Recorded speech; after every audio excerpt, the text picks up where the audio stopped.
এই লেকচারে দেখব কিভাবে টেক্সটে বিভিন্ন বিহেভিয়ার অ্যাড করা যায়।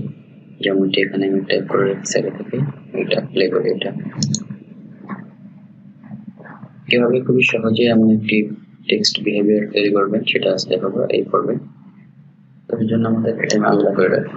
ওকে, তো এর জন্য আমাদেরকে একটা টেক্সট দিতে হবে। তো সিম্পলি টেক্সটের জন্য আমরা অ্যানিমেশন চলে যাব।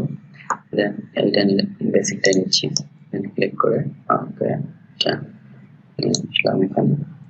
তো আমরা এখানে এটাকে এডিট করবো। Then double click,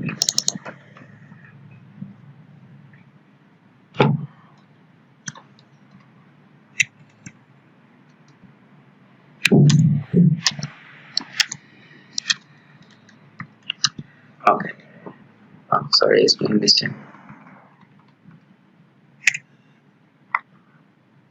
Okay. এটা কিন্তু সিম্পলি একটা এমনি টেক্সট আছে, কোনো এখানে কিছু নাই। সৌন্দর্যের জন্য কোনো টেক্সট বড় দিয়েছি। ওকে, এই জন্য আমরা এখানে একটি বিহেভিয়ার করতে চাচ্ছি যাতে সুন্দর দেখা লেখাটা বা স্টাইল আসে। তো সেজন্য আমরা চলে যাব বিহেভিয়ার অপশন। এখানে দেখুন অনেক অপশন আছে, যেটা আপনি চয়েস করবেন সেটা চুজ করবেন। সেটা এখানে মাউস কার্সর ধরে রাখলে আপনার এখানে বিভিন্ন অপশন দেখাবে। ওকে, তো আমরা এটা অ্যাড করব। জাস্ট ক্লিক করে লেখার উপর ছেড়ে দেবো, ড্র্যাগ করে ছেড়ে দেবো। এখন একটু প্লে করি।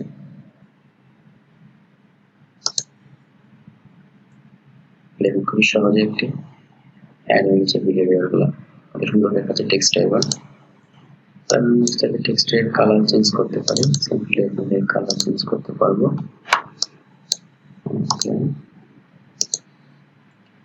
আমরা ফন্টটা একটু সিলেক্ট করে চেঞ্জ করে দিলে ভালো দেখা যাবে। ঠিক করে দিই।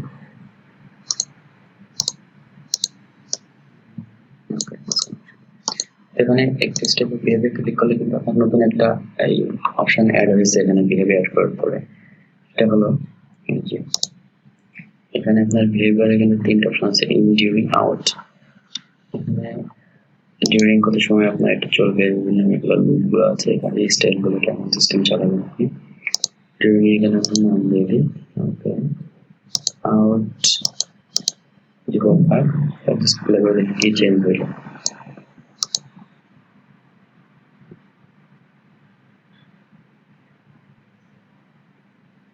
ওকে, তো এখান থেকে আপনি এটার সময় নিয়ন্ত্রণ করতে পারবেন যে কতটুকু সময় কি হবে, ঘন্টাগুলো হবে। এখানে ইন, ডিউরিং, আউট দেওয়া আছে, সেটা আপনি প্রয়োজন মতো কমিয়ে বাড়িয়ে নিতে পারবেন।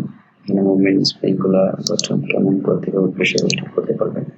এগুলো আপনি ট্রাই করবেন, কারণ আপনি যে প্র্যাকটিস না করলে কিছু মনে থাকবে না, শিখতে পারবেন না। এভাবে খুবই সহজে আপনি টেক্সটের উপরে বিহেভিয়ার করতে পারবেন।